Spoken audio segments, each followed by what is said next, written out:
Meja tanpa baku hantam. Hari-hari setelah pertemuan damai itu terasa berbeda, baik di SMA Garuda maupun SMA Raja Wali. Meskipun tidak semua langsung menerima perubahan, suasana panas yang sebelumnya membakar kedua sekolah mulai mereda. Beberapa siswa masih menunjukkan sikap dingin satu sama lain, tetapi percikan amarah tidak lagi menyala terang.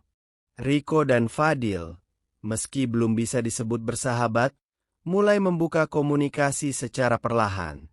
Mereka masih canggung, tapi setidaknya sudah berhenti saling memancing provokasi.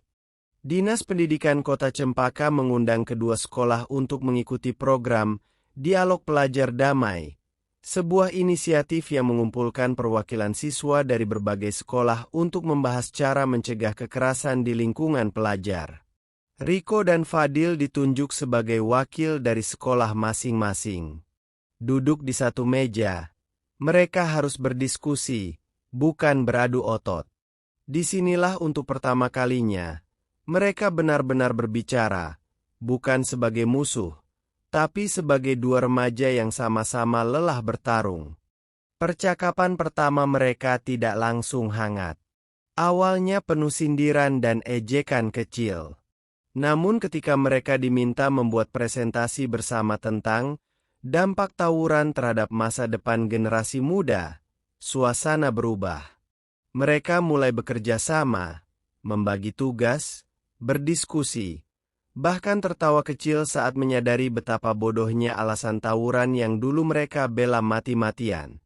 Di luar dugaan, mereka mulai menikmati kerja sama itu.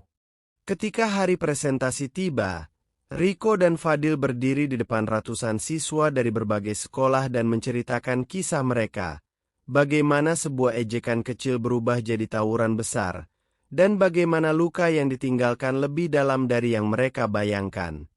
Tak ada yang menyangka, dua musuh besar kini berbicara dalam satu suara.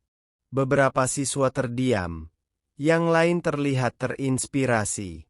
Saat mereka menutup presentasi dengan kalimat, "Kita bisa berbeda seragam, tapi kita tetap satu generasi." Seluruh ruangan memberi tepuk tangan. Itu bukan sekadar presentasi. Itu adalah titik balik.